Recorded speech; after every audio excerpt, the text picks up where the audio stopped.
Spécial Saint-Nazaire, c'est le grand débat avec les 9 candidats à l'élection municipale à Saint-Nazaire. David Samzin, Stéphane Gachignard, Pascal Hameau, Eddy Le Belair, Gaël Bénézet-Tual, Gauthier Boucher, Denis Lambert, Jean-Michel Texier et Julien Gousseau. Le tour de table se poursuit. Un candidat, un thème, Gaël Bénézet-Tual pour la liste Saint-Nazaire Ensemble. Quel sujet souhaitez-vous partager avec nous ? Eh bien, je vais vous parler de transition écologique populaire. L'urgence climatique nous presse à diminuer nos émissions de gaz à effet de serre. Nous voulons que cette transition soit effectivement populaire.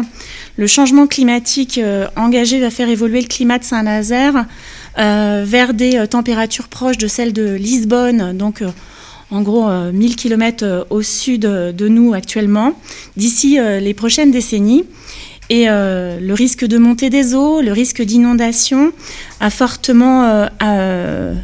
s'est fortement accru. On l'a vu récemment dans la presse. Et donc, il faut tenir compte de cette urgence pour définir de nouvelles priorités politiques. Donc, à Saint-Nazaire Ensemble, nous avons avancé différentes préconisations. Tout d'abord, végétaliser la ville. Nous avons l'intention de planter 25 000 arbres sur l'ensemble de la ville et de créer un permis de végétaliser pour les habitants. L'arbre a un rôle fondamental dans la ville entre l'absorption du CO2, la production d'oxygène, la filtration des poussières même. C'est un climatiseur naturel, c'est-à-dire qu'une rue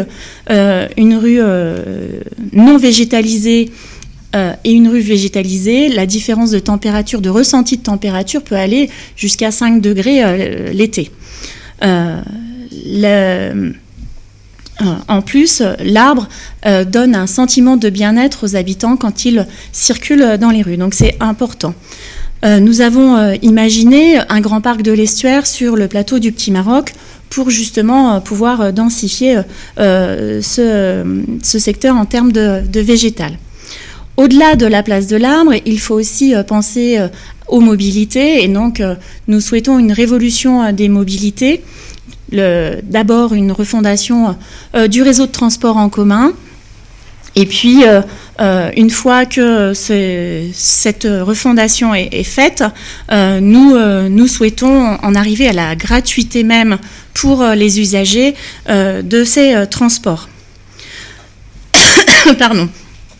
Nous voulons également revoir les circulations, je dirais, de mobilité douce pour les vélos, puisque nous avons besoin d'axes vélos sécurisés. Les bandes cyclables se sont largement développées dans notre ville, mais nous avons certains axes sur lesquels nous pourrions avoir des vraies pistes indépendantes de la circulation automobile. Enfin, nous avons travaillé également sur un tarif social de l'eau et je pense à la gratuité des premiers mètres cubes qui répondent aux besoins vitaux des habitants et des habitantes. Et puis, le droit de respirer un air pur.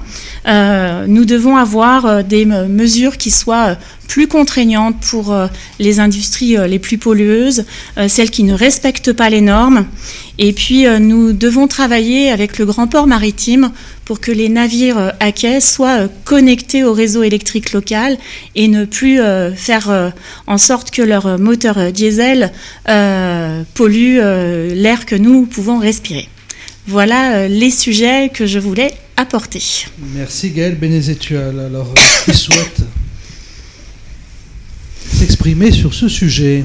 Je mets assez rapidement et mettre un petit peu une petite note. Denis Lambert. Une petite note d'humour dans des dossiers qui sont parfois peut-être lourds. Il faut à peu près 25 000 ans pour avoir un recul nécessaire pour savoir si on a vraiment un réchauffement climatique. On peut avoir 2 degrés de plus, 2 degrés de moins sur 2-3 années. C'est pas pour ça que le réchauffement climatique est une certitude. Moi, je voudrais encore une fois aller dans le même sens. Je dis stop à la culture de la peur Le changement climatique, eh ben écoutez, au lieu d'élever du muscadet, on élèvera peut-être du Côte du Rhône. Au lieu de visiter la Brière, on visitera la Venise de l'Ouest.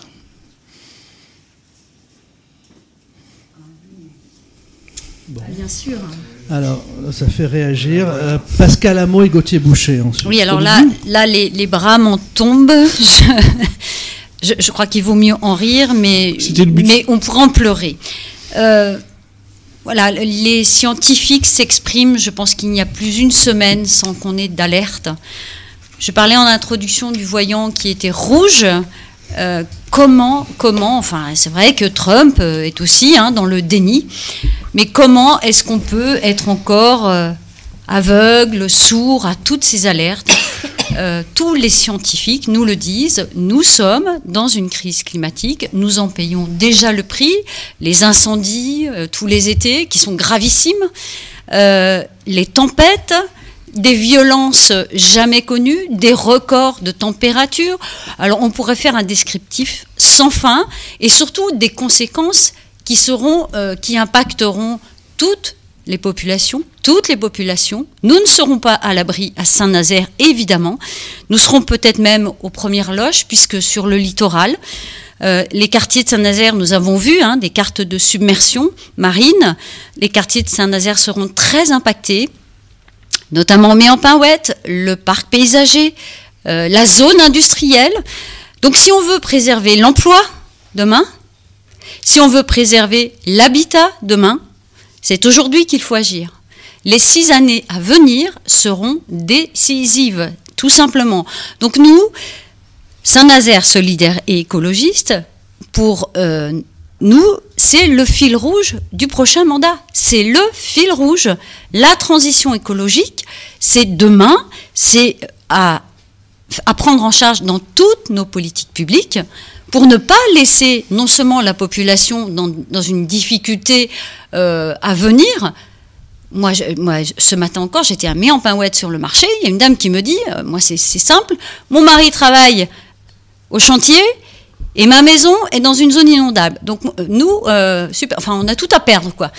Je dis oui, on est bien d'accord. Normalement, un élu prend ses responsabilités. Quand les menaces sont là, on sait les conséquences. On est là, justement, pour prendre nos responsabilités. Donc, notre fil rouge sera, bien sûr, les risques climatiques. Nous avons énormément de propositions à ce sujet. Je vous renvoie à notre programme. Je crois qu'on pourrait y passer l'émission.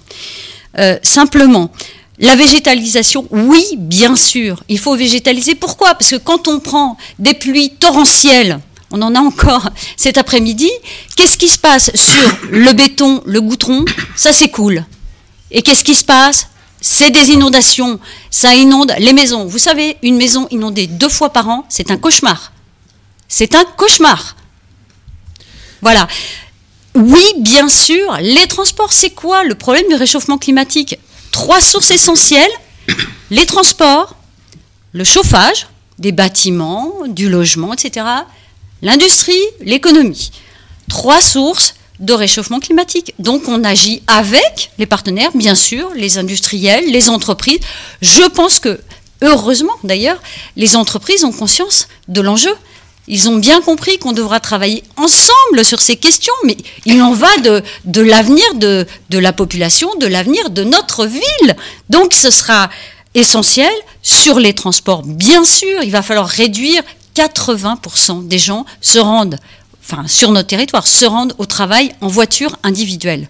80%. Vous voyez un peu la marge de manœuvre qu'on peut avoir. On aura non seulement à travailler sur les transports en commun, mais aussi sur toutes les alternatives à la voiture seule.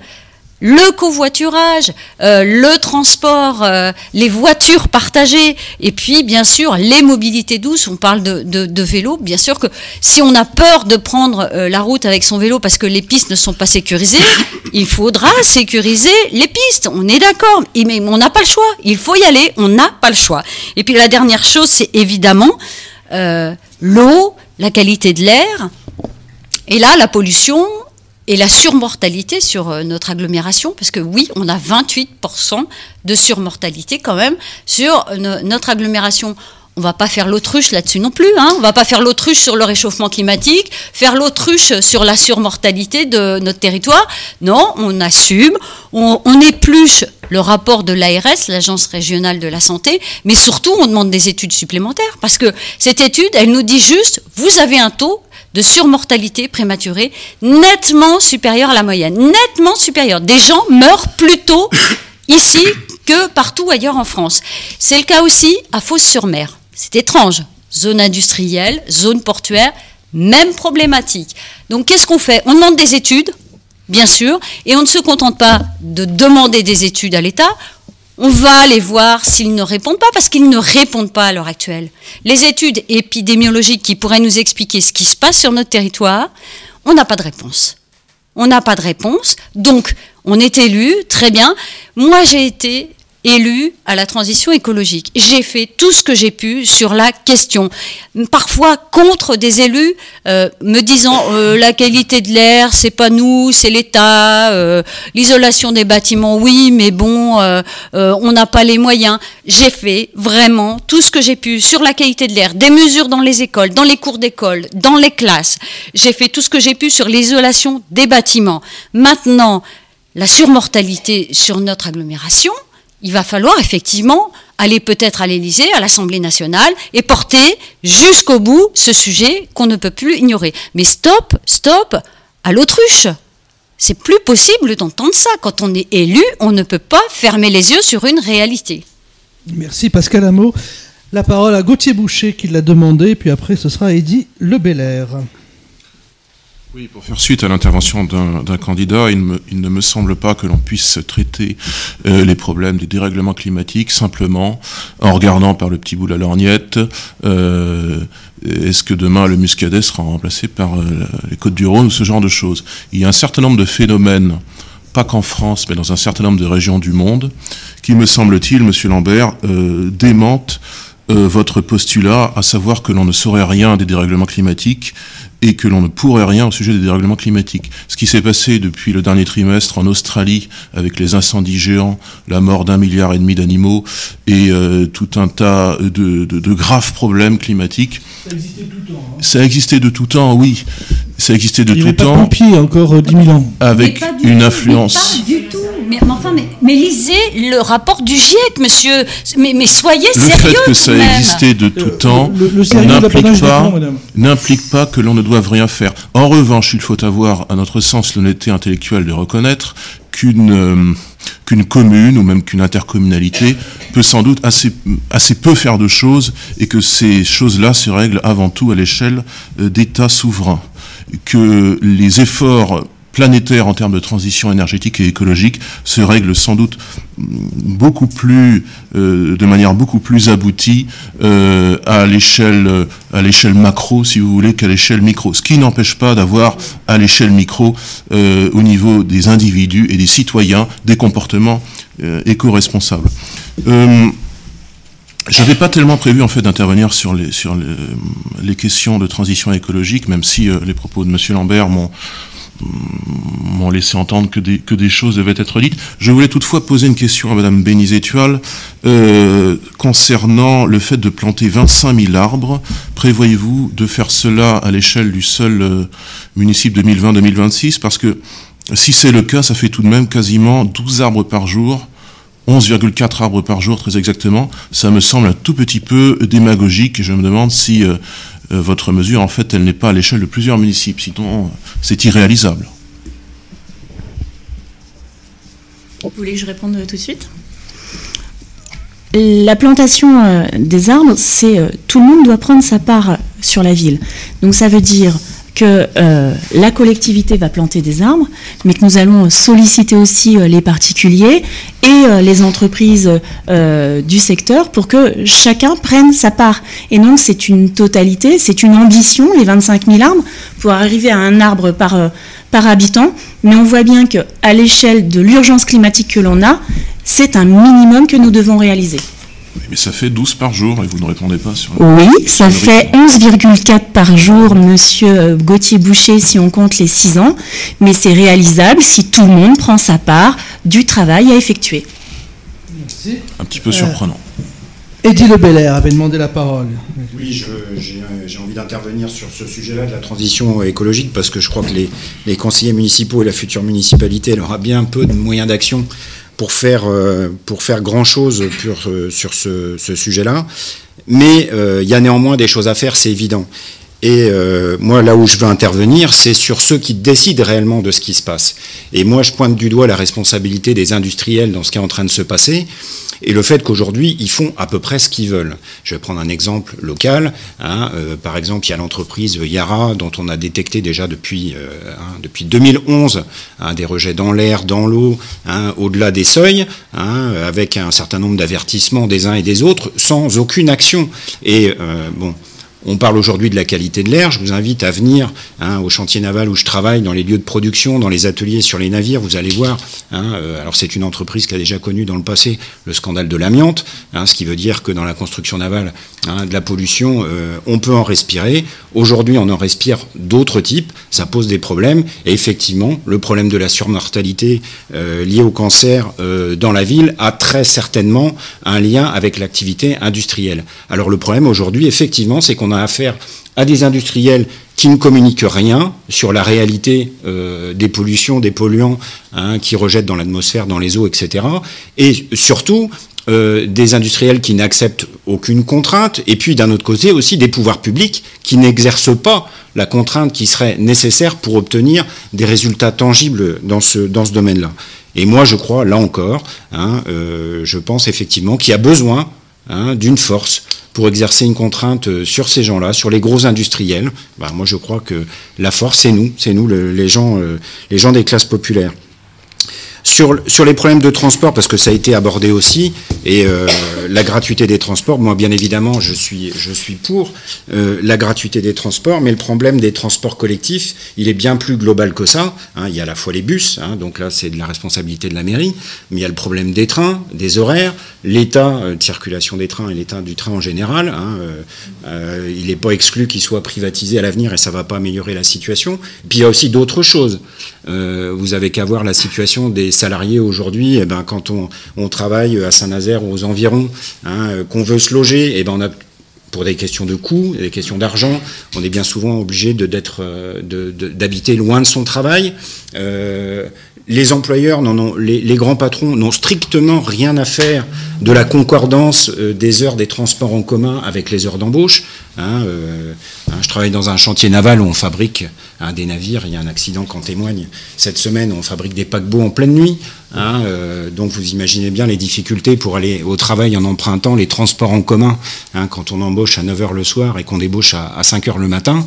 Ça aussi, il faudra être capable de mettre des contraintes pour que les transports en commun soient accessibles réellement à l'ensemble de la population.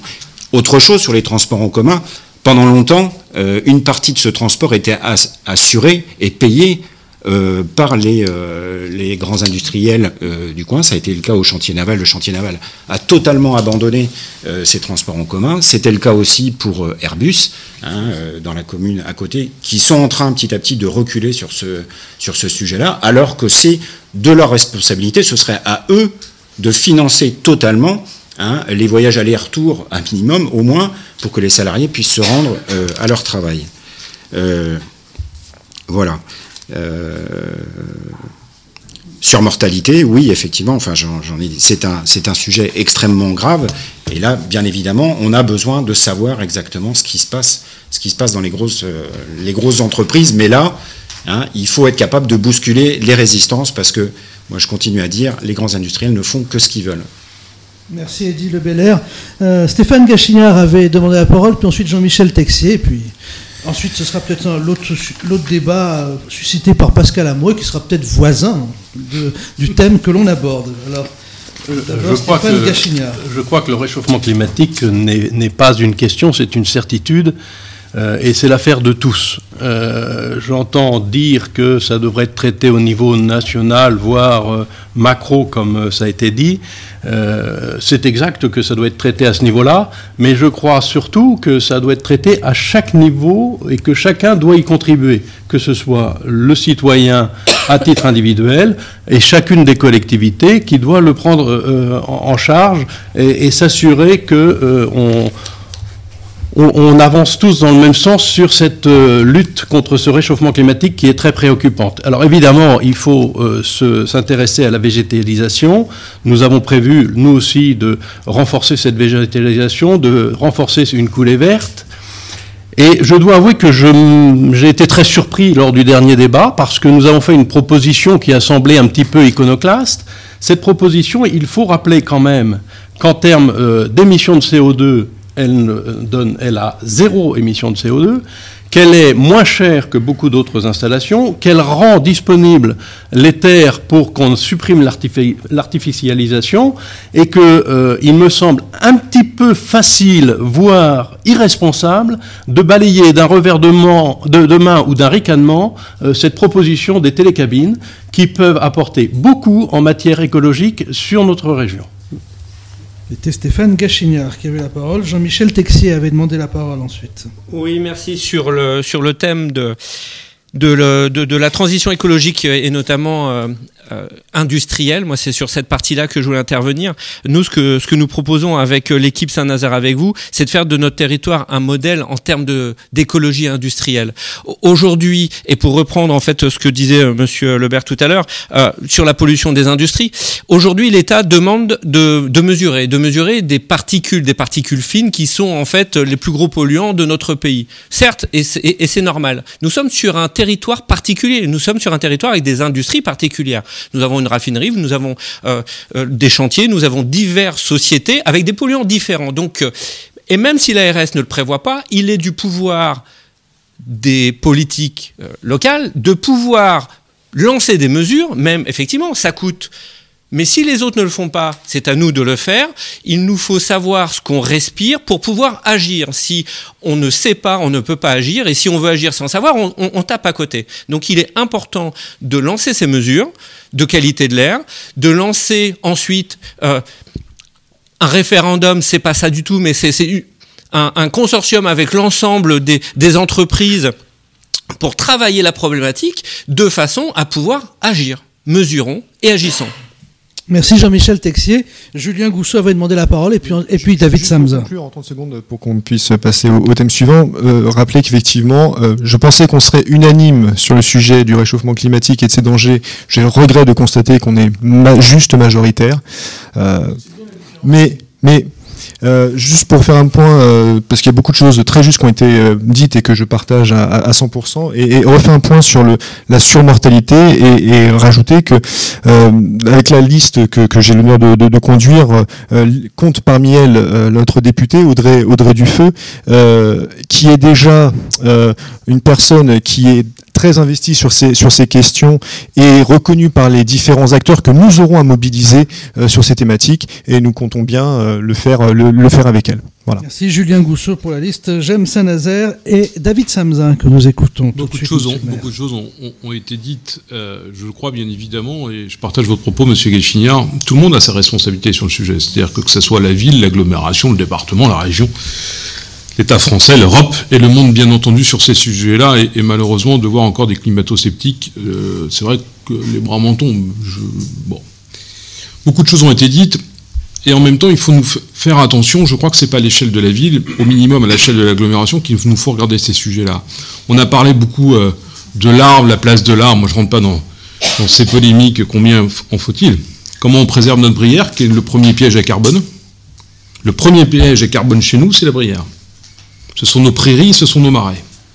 Donc ça, ce sont des sujets importants. Voilà pourquoi d'ailleurs, et vous l'avez remarqué, que c'est Éric Provost qui préside aujourd'hui le parc de Brière et que nous avons déclenché des moyens financiers extrêmement importants pour sauver y compris la Brière, et notamment vis-à-vis de la Jussie. L'autre point, je crois que la transition énergétique, elle ne peut pas s'approcher en disant qui est responsable. Je le partage, votre point de vue. Lorsqu'une entreprise, j'allais être vulgaire, ne respecte pas le droit, elle doit être cardonnée, elle doit être pénalisée, elle doit être sanctionnée et elle doit être remise dans les clous le plus vite possible. Ça, c'est sûr. Ce qui est vrai pour un particulier, d'ailleurs. Particulier à la Carène, lorsqu'on met ses eaux usées dans la Brière ou dans tel fossé et que les fosses septiques ne sont pas conformes, on le verbalise. Il y a des grands industriels, mais il y a aussi parfois des petits chefs d'entreprise qui sont des très gros pollueurs, que l'on voit autour d'Aubray, que l'on voit autour de la ville. Et donc ceux-là doivent être aussi sanctionnés. Et puis enfin, je crois, la transition énergétique au regard de l'industrie, nous sommes dans une économie carbonée. Dans une économie carbonée dont cette économie est ligérienne du port. Elle part de cette usine à charbon, Cordemais, pour revenir jusqu'à Saint-Nazaire, avec, je ne vous les cite pas, que tout le monde connaît. Oui, il faut aider à cette transition énergétique. Mais comme l'agriculture, je ne suis pas de ceux qui mettront tout le monde au bout du fusil, mais comment on travaille ensemble, parce que le défi que nous avons devant nous, c'est quoi? C'est la conjugaison de la transition énergétique et de notre industrie, et donc de l'emploi, et donc de la solidarité. C'est ça le sujet de fond. Et on doit l'approcher en responsabilité, non pas à invectiver en évoquant qu'un tel ou une telle est responsable ou co-responsable de tel sujet. Enfin, sur la santé, monsieur, moi je veux bien que nous fassions des études de qualité d'air. Je ne connais pas en tout cas, et sans insulter, les compétences des services de l'agglomération de la ville. Personne chez nous a cette compétence. Y compris l'État a du mal à en trouver. Et au nom de quoi ça serait à la ville, donc aux contribuables nazériens, nigériens, caréniens, de payer. Oui, simplement. Vous pouvez essayer de vous me rappelez que... Vous vous rendez compte de ce que vous dites? On va faire des économies pour empêcher les gens de mourir, c'est ça qui vous intéresse? C'est tout. Et donc je dis que c'est à l'État de payer ces études, et l'ARS en convient parfaitement. Je rappellerai que ce rapport a été commandé par le service de la préfecture et du sous-préfet, et le fond, ce que j'évoquais l'autre soir sur France 3, il faut qu'on comprenne d'où ça vient. Est-ce la qualité d'air que nous respirons dans les entreprises au fond d'une cale? Est-ce que c'est la qualité d'air que nous respirons dans notre ville? Est-ce que tous les métiers sont touchés de la même façon? Et je crois qu'il y a un mot, y compris dans l'environnement international du moment, je crois qu'il nous faut de la transparence sur ces sujets-là. Et là encore, il faut embarquer la communauté médicale, les services de l'État et les collectivités locales devront jouer leur rôle, et uniquement leur rôle. Merci David Samzin. Je vous propose de donner la parole maintenant à Pascal Amour pour la liste Saint-Nazaire solidaire et écologiste, qui va nous aborder son sujet qui sera, ne suffit pas d'être peut-être devant, peut-être assez proche de celui que nous venons d'évoquer, non? Alors je vais vous surprendre, volontairement bien sûr. Bien sûr, je l'ai dit et je le redis, le réchauffement climatique sera notre fil rouge. Mais nous ne répondrons pas à ce réchauffement sans solidarité et sans mesures sociales. Pourquoi? Parce que à Saint-Nazaire, il y a 15% de la population qui vit autour ou sous le seuil de pauvreté, c'est-à-dire 855 € par mois. Comment voulez-vous qu'une personne qui vit sous le seuil de pauvreté puisse se soucier du défi climatique? Pourtant, ce défi climatique, elle le subira en premier lieu. Donc nous avons proposé à Saint-Nazaire solidaire et écologiste une mesure qui est appliquée ailleurs, à Grande-Synthe, pour ne pas nommer, c'est une ville qui est juste à côté de Dunkerque et qui a été mise en place par son maire, son ancien maire, Damien Carême. Cette mesure, c'est le minimum social garanti. Nous nous engageons à ce que tous les nazériennes et nazériens ne soient pas sous le seuil de pauvreté et donc nous compléterons les aides sociales pour que chacun ait un minimum social garanti qui lui permette de sortir la tête de l'eau et de ne pas se poser l'unique question de savoir comment il va payer ou elle va payer ses factures, finir le fin de mois, payer la cantine à ses enfants et subvenir à ses besoins. Pour nous, c'est la base. C'est-à-dire, on ne peut pas construire un projet pour une ville, un projet ensemble, si le socle n'est pas solide. Et un socle solide, c'est ce minimum social garanti. Ce dispositif, je vous l'ai dit, il a été mis en place par Damien Carême. Il a inspiré d'autres villes. Et ce sont, en règle générale, des mesures que nous avons adoptées avec notre liste Saint-Nazaire solidaire et écologiste. C'est-à-dire, nous avons construit un programme sur des expérimentations qui ont été réalisées ailleurs, financées ailleurs. Donc qu'on ne me dise pas qu'on ne peut pas financer, etc. C'est possible. Et ça fonctionne. Nous nous sommes inspirés, par exemple, du dispositif Territoire zéro chômeur longue durée, comme à Mauléon, comme c'est en cours à Pontchâteau. Nous nous inspirons d'expérimentations qui fonctionnent pour améliorer le quotidien des habitants et pour préparer l'avenir, toujours avec ce fil rouge du réchauffement climatique. Donc moi je pose la question, est-ce que vous pensez que dans une ville comme Saint-Nazaire, qui est riche, qui est très peu endettée, qui a des finances saines, on ne cesse de nous le dire, est-ce que vous pensez qu'on peut accepter que des gens vivent sous le seuil de pauvreté? Voilà, le thème lancé par Pascal Amo sur le minimum social garanti. La question à Gaël Bénézétual. Oui, on a une situation de pauvreté sur la ville et de misère, on peut le dire, qui sont préoccupants, et on doit regarder cela. Et effectivement, on a une grande partie de la population qui ne fait même pas valoir ses droits. Et donc, il nous faut être regardant sur cela. Et nous, on a proposé à Saint-Nazaire Ensemble un SOS droit, c'est-à-dire un guichet unique où les personnes, on va étudier leur situation et ensuite aller chercher les allocations auxquelles elles ont droit. Beaucoup de gens devraient être allocataires du RSA et ne font pas valoir leurs droits. C'est une situation qui est connue sur le département. Donc il faut regarder cela, il faut aider ces personnes. Aller dans les quartiers, c'est pas que franchir la porte du CCAS, qui peut être déjà compliqué, mais aller dans les quartiers, aller vers les populations pour travailler cela et faire en sorte de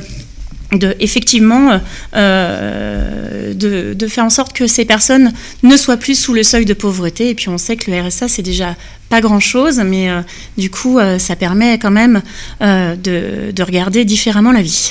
Merci Gaël Bénézétual sur cette question du minimum social garanti. Vous avez répondu différemment. Vous, c'est aider les personnes à aller chercher des aides auxquelles elles ont droit, mais auxquelles elles ne vont pas demander. Et on va peut-être terminer ce tour de table avec Eddy Lebelair et Gauthier Boucher qui ont demandé la parole. Je voulais intervenir pour dire que je ne m'opposerai jamais à une telle mesure du conseil municipal, mais je pense que c'est bien insuffisant. Aujourd'hui, moi je crois qu'il y a de l'argent dans la société. Il y a beaucoup d'argent qui permettrait de régler le problème de la pauvreté, et il y a de la pauvreté à Saint-Nazaire. J'y reviendrai tout à l'heure parce que c'est le point que j'avais choisi d'aborder, mais il y a de la pauvreté. Mais je crois aujourd'hui, quand on voit l'argent qui est donné aux actionnaires des grandes entreprises, alors qu'on dit que la société est en crise, alors qu'on dit qu'il n'y a plus d'argent pour les pouvoirs publics, et y compris dans les mairies, parce qu'une bonne partie, moi je crois que le budget des municipalités, il est extrêmement contraint. Je crois que la part des dotations de l'État, elle ne va pas en s'augmentant, et c'est pas ce qui est prévu dans les périodes à venir. Donc la municipalité n'aura pas les moyens de venir au secours de tous les gens qui ont besoin d'un secours.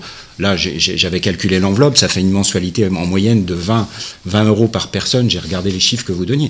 Je dis, je suis pas contre, mais je veux dire, au regard de la richesse qu'il y a dans la société pour régler les problèmes qui sont les nôtres, moi je crois que c'est de ce côté-là qu'il faut regarder. On a des problèmes énormes. Dans l'hôpital de Saint-Nazaire, comme partout, dans tous les hôpitaux du pays, j'en parle parce que c'est aussi l'actualité. On nous parle du coronavirus, on nous dit qu'on est prêt.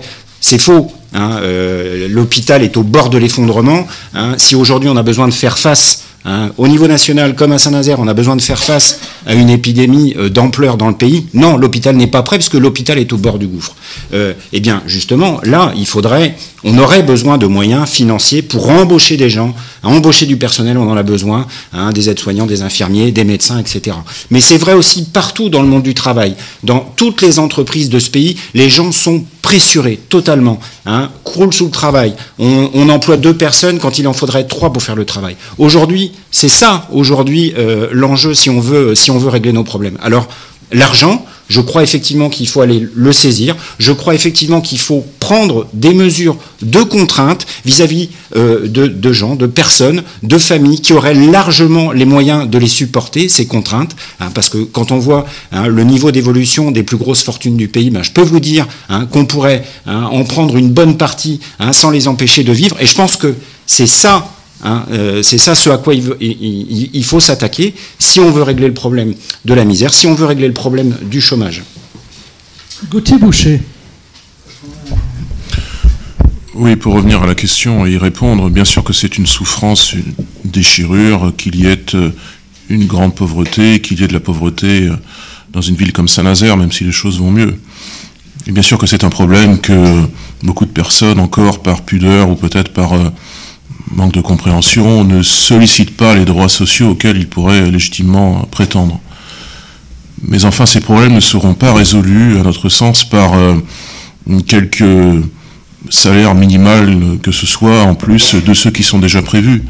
Et on ne va pas promettre aux Nazériens, même avec l'expérience de Grande-Sainte ou d'autres communes gérées par la gauche, on ne va pas promettre aux Nazériens demain de l'argent, d'améliorer leur vie quotidienne avec de l'argent magique qui sortirait de leur poche. Ce serait en quelque sorte incohérent.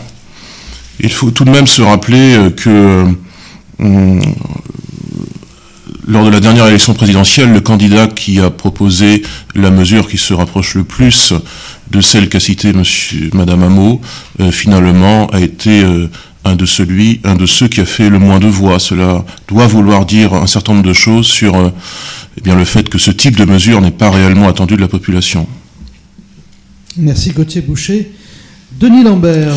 Oui, je voudrais intervenir sur ce sujet qui est un sujet, je vais dire, extrêmement grave, mais qui est toujours pris à l'envers. Alors souvent, on dit, prenons aux riches pour donner aux pauvres, et finalement, les choses vont s'arranger. C'est pas comme ça que ça fonctionne. Il faut prendre les choses dans un autre sens. Il faut simplement se dire, écoutez, les personnes qui n'ont pas d'emploi, il faut de la formation, il faut des soins, il faut de l'éducation. Il faut leur donner de l'espoir. Il faut leur dire, écoutez, vous pouvez travailler. Moi, ce que je propose, c'est un grand projet. Je l'ai dit tout à l'heure. La marina, c'est du travail pour des milliers et des milliers de personnes, à tous les niveaux. C'est une possibilité pour des dizaines de milliers de personnes de se former, de pouvoir avoir un métier et d'avoir le plaisir de gagner son argent en travaillant, et non pas uniquement dans des services sociaux où on vivote et où on attend doucement la mort. C'est pas ça le projet que j'attends pour les personnes qui sont sous le seuil de la pauvreté. J'attends qu'ils puissent faire partie de la vie, de la vraie vie d'une ville. C'était Denis Lambert, Julien Gousseau pour J'aime Saint-Nazaire, et ensuite Edith Le Belair qui avait encore demandé. Sur cette thématique trop importante pour dire que on peut proposer des choses simples ou qu'on peut régler les choses simplement. Je pense que si c'était aussi simple, ça fait des années que aussi bien au niveau des collectivités qu'au niveau de l'État, les choses seraient meilleures pour l'ensemble de la population. Donc je pense que c'est un petit peu excessif de dire voilà, les choses sont simples. Par contre, là où on peut être d'accord, c'est de dire que si on a une situation de pauvreté importante, 15%, c'est dramatique sur notre territoire. Il faut s'interroger sur les causes multiples. Et effectivement, l'emploi peut être une question à creuser sur la situation réelle de l'emploi à Saint-Nazaire. Et aujourd'hui, sur Saint-Nazaire, on a des difficultés quand on parle de chiffres d'emploi, à savoir quel est le taux de chômage réel de Saint-Nazaire. On annonce parfois 7 à 8%, mais en fait, quand on regarde les compositions de chiffres, on est plutôt autour de 12 à 13% de taux de chômage sur l'emploi en CDI. Une fois que ça s'est dit, donc il faut aider les gens effectivement à accéder à l'emploi, à aller vers l'emploi. Ça passe, on l'a dit, par différents facteurs. Ça peut être les transports, vous l'avez dit tout à l'heure, l'accessibilité des sites, des différents sites de travail, que ce soit les zones industrielles, que ce soit les zones artisanales, etc., etc. Donc il faut travailler toutes ces dessertes-là. Il faut effectivement peut-être aussi faire participer les entreprises à nos politiques publiques, avec des nouveaux modes de financement de politiques publiques, avec le financement participatif. Ça existe aussi pour les collectivités, et il faudra, pourquoi pas, bousculer nos façons de faire et nos habitudes, et lancer des politiques de financement participatif pour bénéficier, entre guillemets, de plus d'impact dans nos politiques publiques. Merci Julien Gousseau pour James Saint-Nazaire, Eddy Le Belair et David Samzin ensuite. Oui, je voulais répondre à M. Lambert là, qui nous parle qui nous dit qu'il faut pas prendre aux riches pour donner aux pauvres. Je le rassure tout de suite, c'est pas ce qui est en train de se passer actuellement. Bien au contraire, vous avez qu'à regarder le taux d'imposition d'une entreprise comme Total, qui paye moins d'impôts en pourcentage que bien des foyers ouvriers de cette ville. Dernièrement, par exemple, parmi les mesures qui ont été prises par le gouvernement, il y a le crédit impôt compétitivité emploi, qui se pèse en dizaines de milliards d'euros. On doit être à 22 milliards d'euros. Mesure qui était censée aider à la création d'emplois. Actuellement, cet argent, il finit dans la poche des actionnaires et j'ai absolument pas vu les chiffres du chômage s'améliorer d'une manière notable. Eddy Le Belair, David Samzin. Deux choses très rapides. Il y a un débat dans cette élection municipale qui tourne autour de la gratuité. Je veux le dire ici très, très simplement, je ne suis pas favorable à la gratuité. Je ne vois pas en quoi les hauts revenus, on les aiderait à monter dans des bus, on leur payerait les mètres cubes d'eau. Par contre, qu'on ait des tarifications sociales, notamment sur l'eau, qui est la première énergie que nous avons en responsabilité, puisqu'elle est publique à Saint-Nazaire par volonté politique, et notamment les bus, là j'y suis favorable. L'autre point, il y a un élément très simple, et notamment je parle à celles et ceux qui ont audience auprès du gouvernement, il suffit de rétablir l'ISF et de le redistribuer aux collectivités locales pour avoir un amortisseur social encore plus fort en termes de revenus minimum. Merci David Samzin. Pascal Hameau, peut-être, vous vouliez prendre la parole pour conclure, et en plus on passe à Stéphane Gachinière. Monsieur Gauthier-Boucher, le maire de Grande-Synthe n'a pas perdu son poste, et donc c'est pas parce qu'il n'a pas eu suffisamment de voix. Il est parti parce qu'il a eu au contraire des voix pour être élu eurodéputé, et donc il a laissé son poste à Grande-Synthe pour siéger à l'Europe. Voilà. Merci Pascal Hameau pour Saint-Nazaire solidaire et écologiste. Alors maintenant, je rappelle le nom des candidats, les 9 candidats à la mairie de Saint-Nazaire: David Samzin, Stéphane Gachinière, Pascal Hameau, Eddy Le Belair, Gaël Bénézet-Tual, Gauthier-Boucher, Denis Lambert, Jean-Michel Texier et Julien Gousseau. La parole maintenant est à Stéphane Gachinière. Vous êtes le 7e. Ensuite, il y aura Eddy Le Belair et David Samzin et on conclura. Stéphane Gachinière. Je ne me suis pas exprimé sur le sujet précédent parce que celui que je vais développer maintenant le rejoint fortement. J'ai décidé de revenir sur le taux de chômage annoncé par la ville de Saint-Nazaire. J'ai trouvé des chiffres, vous m'excuserez, mais il est annoncé à 7,4% pour la ville, et ce qui pourrait sembler être une bonne nouvelle puisqu'il a baissé, mais en fait il faut aller regarder plus précisément les chiffres. Et je dois avouer que là, ça m'inquiète un peu, parce que le chômage des femmes, lui, a un peu fléchi de 0,1%, c'est-à-dire qu'il est quasiment à l'équilibre. En revanche, le chômage des plus de 50 ans a augmenté de 0,7%, et le chômage des moins de 25 ans a augmenté de plus 6,2%. Ce qui là est vraiment préoccupant parce que, on a un taux global qui s'améliore. Il s'améliore, je pense, d'abord en dehors des catégories A par des modifications sur les catégories B et C au chômage, c'est-à-dire ceux qui ont des emplois à temps partiel ou très partiel ou de toute petite durée.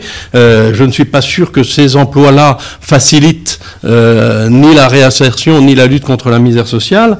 Et je pense que ce taux de chômage de nos jeunes et des seniors est préoccupant parce que qui dit chômage, surtout chômage longue durée, nous emmène ensuite vers de l'exclusion. Et c'est là qu'on arrive à des problématiques de misère sociale,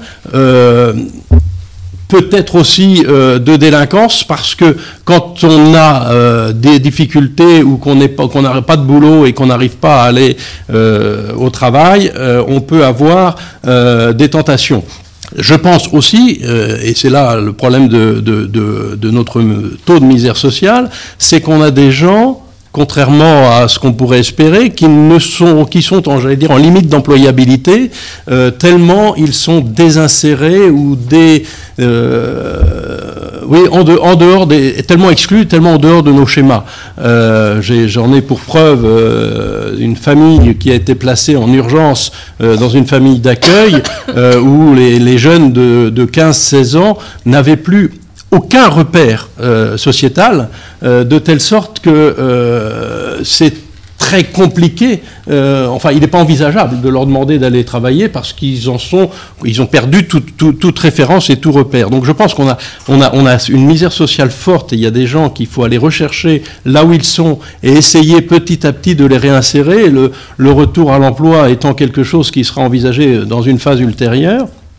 Et puis je pense qu'il faut aussi qu'on force beaucoup sur toutes les formations, et notamment les formations courtes, parce qu'on a un bassin d'emploi qui est plutôt porteur en termes d'embauche, et donc il va falloir que les entreprises et les organismes sociaux et les personnes qui sont éloignées de l'emploi travaillent ensemble pour arriver à trouver des nouvelles méthodes de reprise d'emploi adaptées, j'allais dire, aux capacités des uns et des autres. Il y a déjà des choses qui existent, puisque il y a une conférence pour l'emploi qui existe au niveau de la Carène, je crois. Il y a le CLEFOP qui existe au niveau du département avec plusieurs collectivités locales. Qui cherchent justement à identifier quels sont ces freins pour le retour à l'emploi. Donc il faut persister dans ce domaine-là. Et je crois que la misère sociale, je suis assez d'accord pour dire que l'aide et la subvention doit être un moyen de traiter temporairement la situation, mais que l'objectif, c'est de réinsérer l'ensemble des personnes, peut-être par l'emploi, mais peut-être aussi par une activité forte dans les quartiers. Vous avez parlé des quartiers, nous on parle des quartiers en disant faire de Saint-Nazaire un village de village pour qu'on retrouve au niveau des quartiers une proximité, une solidarité, parce que des gens qui sont éloignés de l'emploi et qui ne sont pas forcément employables, et j'ai dans ma liste des gens qui ont des limites médicales à l'emploi, ces gens-là sont capables d'une très grande solidarité et ont une très grande utilité sociale, ce qui leur permet d'être totalement réinsérés. Et c'est aussi par cette réinsertion sociale qu'on arrivera à lutter contre la misère sociale, parce que, sincèrement, 15%, pour moi, c'est un scandale dans notre ville. Merci Stéphane Gachinière. Jean-Michel Texier. Oui, merci. L'emploi, c'est quelque chose que je connais bien en tant que responsable ressources humaines d'une PME industrielle de Saint-Nazaire. Effectivement, on peut avoir de belles incantations, mais il y a entre les incantations et ce qu'on peut faire réellement. Et d'ailleurs, aujourd'hui, à l'échelle de notre territoire, il y a des choses qui se passent et dans lesquelles les entreprises peuvent déjà agir. On peut intervenir dans les quartiers, même si il n'y a que 2 rendez-vous dans l'année, je trouve ça bien insuffisant, mais on peut intervenir en tant qu'employeur dans les quartiers, échanger avec l'ensemble de la population, que ça soit des personnes en recherche d'emploi, éloignées de l'emploi, que ça soit des personnes qui ont tout simplement envie de changer d'orientation. Donc ça, il y a des choses, et pour les citer, en fait, l'opération s'appelle City Swag. Il y a aussi, en fait, des forums organisé par la Silène. C'est pour ça que j'ai localement 2 par an, c'est peu. Mais c'est un début. Il y a le forum d'insertion, de la formation et de l'emploi aussi qui existe, dans lequel les entreprises peuvent aussi participer. Quand je vois que certaines grosses entreprises ont mis des dizaines d'années à se plaindre qu'il n'y avait plus de soudeurs localement avant de remonter une filière, je trouve que ces entreprises auraient pu le faire bien plus tôt. Je suis favorable aux formations courtes. Alors les formations de soudeurs sont plutôt des formations longues et qualifiantes. Des formations courtes, et je sais qu'avec l'ensemble des réseaux de petites entreprises, on se regroupe pour monter des sessions de formation dans le milieu industriel de façon à ce que les personnes soient employables très rapidement. Donc l'emploi, c'est une première chose. Il y a la formation derrière. Pour revenir à notre sujet, au sujet des élections municipales, il y a des choses sur lesquelles on peut faire. On peut faire, notamment lorsqu'on construit des équipements publics, lorsqu'on modernise des équipements publics. Je pense qu'à un moment, on peut regarder avec les donneurs d'ordre, on peut regarder avec les entreprises, même si je sais aussi qu'il y a un code de marché public qui est là, pour regarder comment nos entreprises qu'on choisit intègrent leurs responsabilités sociétales, comment on intègre nos jeunes et nos demandeurs d'emploi à participer à la construction des projets immobiliers, des projets de rénovation d'équipements publics, et il y en a de nombreux à faire dans les prochaines années pour réinsérer l'ensemble de cette population. Et puis il y a autre chose aussi qu'il ne faut pas oublier, c'est que nous sommes sur un bassin attractif et que lorsque nos belles entreprises, grosses ou pas grosses, accueille de nouvelles compétences, de nouveaux talents, on accueille aussi une famille, Et il faut avoir une porte d'entrée pour l'autre moitié. Souvent, quand je dis famille, il y a un couple. Donc, il y a une personne employée. Il y a l'autre personne en recherche d'emploi. Il faut avoir les bonnes portes d'entrée, les bons réseaux pour les aider à trouver un emploi rapidement. Merci. C'était Jean-Michel Texier qui s'exprimait pour la liste Saint-Nazaire avec vous. Stéphane Gachignard avait... Oui, je ne suis pas là pour défendre les entreprises, mais quand j'entends dire que les entreprises qui ont besoin de soudeurs mettent du temps à réagir, il faut se poser la question de savoir pourquoi à une époque elles avaient des écoles d'apprentissage et que ces écoles ont été supprimées. Il y a peut-être eu aussi des changements de réglementation qui font que les choses ont évolué. Donc aujourd'hui, on ferait mieux de se féliciter de cette école, de cette tentative qui apportera ce qu'elle pourra apporter. On peut que se féliciter d'avoir des entreprises qui se mobilisent pour essayer de répondre à ces besoins-là. Et une fois de plus, je ne pense pas qu'il faille opposer les uns et les autres, mais au contraire travailler ensemble pour essayer de trouver des solutions à la fois pour lutter contre la misère sociale, à la fois pour le retour à l'emploi, à la fois pour le réchauffement climatique et lutter contre ce réchauffement climatique. Je pense qu'on a parlé de concertation à un moment. La concertation ne pourra jamais se faire si on passe son temps à se dire c'est la faute de l'un, c'est la faute de l'autre. Toi, pourquoi tu l'as pas fait? Et tu aurais dû le faire depuis longtemps. C'est pas une solution. C'est pas comme ça qu'on fera avancer notre ville. Et je crois que vraiment, c'est un état d'esprit qu'il faut qu'on arrive à changer pour que enfin on arrive à faire de la véritable concertation et que véritablement ensemble on cherche à trouver les moyens pour notre ville. C'était Stéphane Gachignard. Julien Gousseau pour J'aime Saint-Nazaire. Oui, effectivement, nous sommes plutôt dans une optique où nous saluons aussi l'initiative des chantiers d'avoir remis sur pied une école pour assurer la formation de ces ouvriers et de ces techniciens. C'est une très bonne chose. Si d'autres entreprises peuvent se servir du modèle, pourquoi pas, effectivement. Maintenant, la formation, c'est important, c'est même stratégique sur ces métiers-là, mais pas uniquement. Il faut aussi penser aux métiers d'avenir qui ne sont pas forcément présents encore sur nos territoires, et il faut qu'on fasse le bilan des métiers sur lesquels on est en retard.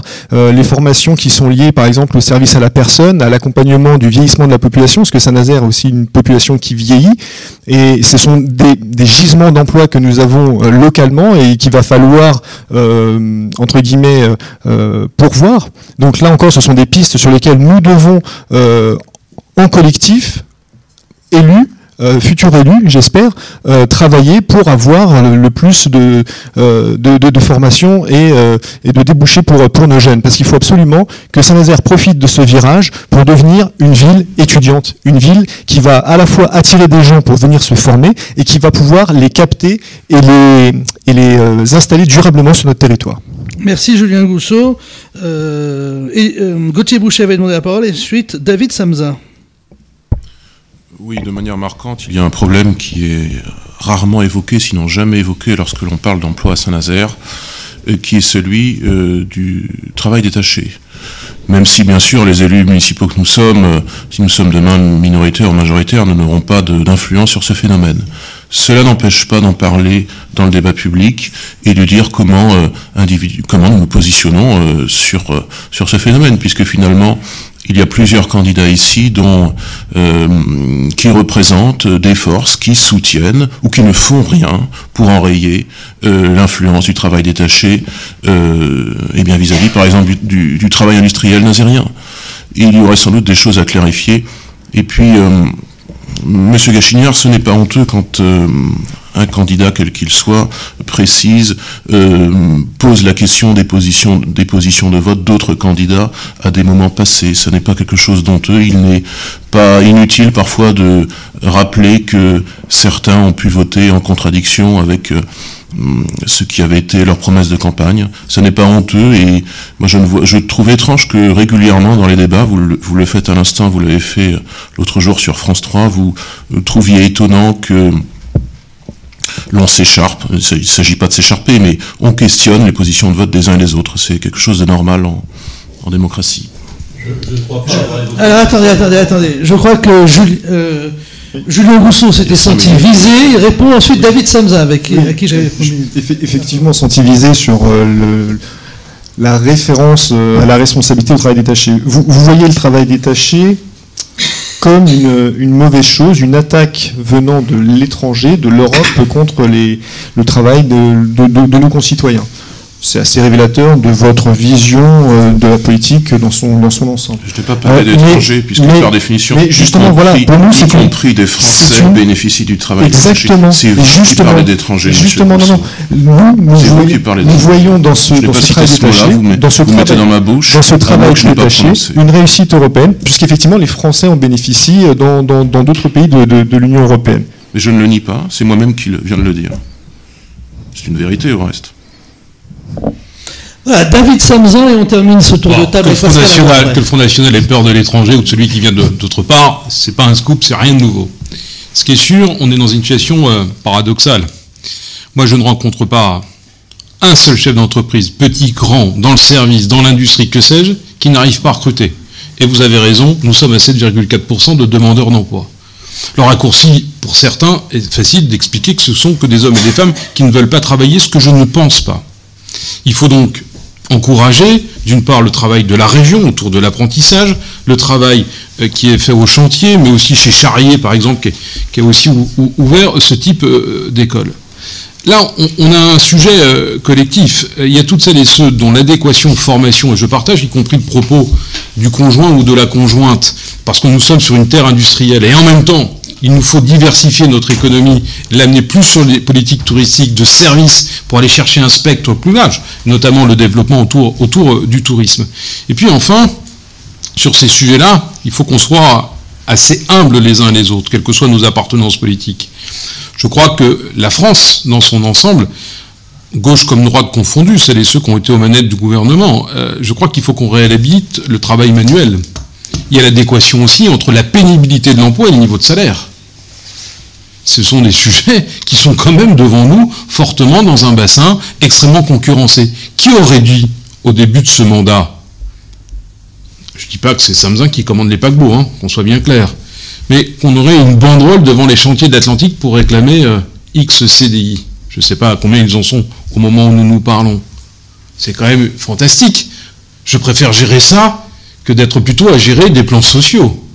Donc il faut qu'on s'organise, et je fais le lien, et permettez-moi de présenter, c'est comment on accueille ces 1200 personnes qui viennent régulièrement vivre à Saint-Nazaire, et nous avons besoin d'une main-d'œuvre qui ne soit pas ligérienne, qui ne soit pas régionale, et qui vienne de France, d'Europe et au-delà, pour construire nos bateaux, nos avions, nos énergies marines renouvelables. Nous en avons besoin. C'est une réalité absolue. Voilà, David Samzin, Pascal Hameau, Gaël Bénézet-Tual. Je sais que Julien Gouchot avait demandé la parole, mais il faudrait quand même qu'on passe au tour de table avec Édile Belair et qu'on finisse avec David Samzin et la conclusion. Alors, Pascal Hameau et Gaël Bénézet-Tual. Oui, alors je vais revenir sur les propos de M. Gachignard sur la confusion, de mon point de vue, entre pauvreté et chômage. En fait, M. Gachignard, la pauvreté ne touche pas que les personnes en recherche d'emploi. Bien au contraire, beaucoup de travailleurs sont en situation de pauvreté. C'est ce qu'on appelle les travailleurs pauvres d'ailleurs, qui ont des emplois souvent à temps partiel, subis, qui sont dans des situations de type famille monoparentale. Les familles monoparentales sont les premières touchées par la précarité, par la pauvreté. Pourquoi ? Parce que les charges ne diminuent pas. Lorsqu'on divorce, lorsqu'on perd son conjoint ou sa conjointe, on garde des charges fixes, hein, qu'on connaît tous, et puis on garde aussi les enfants, et donc toutes ces charges sont très très lourdes pour un seul petit salaire. Donc la pauvreté, ça touche aussi des gens qui travaillent, d'où notre minimum social garanti. Bien sûr qu'il faut aider à l'emploi, bien sûr qu'il faut aider les personnes à une insertion professionnelle réussie. Attention, je vous conseille d'aller voir le documentaire de Anne-Marie Robin qui s'appelle « Territoire zéro chômeur longue durée ». Vous verrez qu'en fait, les gens qui n'ont pas accès à l'emploi sont parfois des gens qui ont eu des accidents de la vie. Des accidents de la vie qu'ils n'ont pas choisis, qui se retrouvent soit en incapacité physique, soit en incapacité morale de travailler. Quelle place nous leur accordons ? Ce dispositif leur accorde une place réelle. Quelle place nous accordons aux gens qui naissent avec un handicap ? Ce dispositif leur accorde une place. C'est pour ça que nous prévoyons une place pour tout le monde dans notre ville demain. Enfin, l'emploi, de mon point de vue, qu'on doit développer, c'est celui qui est non délocalisable. L'emploi non délocalisable, c'est celui de la transition écologique. C'est faire sur place, c'est le circuit court, c'est le savoir-faire local, c'est faire sur place ce qu'on peut faire sur place, c'est consommer sur place ce qu'on produit sur place, c'est ce qu'on appelle le circuit court, l'économie circulaire, et c'est ce que nous prônons pour Saint-Nazaire avec notre liste Saint-Nazaire, écologiste et solidaire. C'était Pascal Hameau. Gaëlle Bénézet-Tual, on vous écoute. Oui, du coup, beaucoup de choses ont déjà été dites. Effectivement, quand on parle de taux de chômage, il est quand même compliqué de s'y retrouver puisqu'il y a les différentes catégories de chômeurs avec ceux qui n'ont absolument aucune activité et puis vraiment ceux qui sont dans une très grande précarité parce que quand on travaille 15 heures dans le mois, c'est quand même vraiment pas grand-chose et on ne peut pas appeler ça des revenus suffisants. Donc il y a les différentes catégories dont il faut prendre en considération. Alors, en faisant partie de la majorité pendant 5 ans, j'ai animé la conférence permanente pour l'emploi et nous avons mis en réseau l'ensemble des acteurs de l'emploi et de l'insertion. Parce que effectivement, nous avons une partie de la population qui est en grande difficulté, qui est à la limite de l'inemployabilité. Effectivement, les accidents de la vie, les incapacités, et comment on peut améliorer leur situation. Eh bien, ça passe par des structures d'insertion, des associations qui font un boulot remarquable, je le dis clairement, qui ont expérimenté sur toutes ces années de nouvelles actions pour rendre justement, je dirais, déjà pour ces personnes, la mesure de ce que c'était qu'un travail. Parce que c'est déjà ça, c'est déjà se lever le matin pour certains et voir un peu ce que c'est qu'un travail, parce que ils sont extrêmement éloignés de l'emploi. Il faut des formations, effectivement, des formations courtes et longues, mais il faut des formations qui soient présentes sur le secteur, sur notre territoire, parce qu'il est quand même compliqué pour une personne en grande difficulté d'aller suivre une formation qui est dans l'agglomération nantaise, et qui n'est pas accessible directement par le train. Donc voilà, c'est tout de suite on met les personnes en difficulté. Et puis je pense aussi aux mères isolées qui sont à la recherche d'un emploi, comment on les aide pour lever tous les freins à l'emploi, la mobilité également. Donc il y a plein de choses à travailler. Nous, à Saint-Nazaire Ensemble, nous souhaitons retravailler l'idée des formations et notamment avoir un campus supplémentaire sur la ville en disant qu'il fallait travailler les formations sur les énergies renouvelables. Ça nous semble important et puis face aux urgences qui sont devant nous, effectivement, il faut investir ce champ-là et nous avons également à avoir un regard, effectivement, Monsieur Samzin, sur les niveaux de salaire et les pénibilités dans certaines entreprises. Merci Gaëlle Bénézet-Tual pour terminer cette table ronde. La prochaine table ronde sera proposée par Eddy Lebelair. Il nous a déjà dévoilé son thème de la pauvreté. Et ensuite David Samzin. Et on conclura. Les 9 candidats à l'élection municipale de Saint-Nazaire sont rassemblés.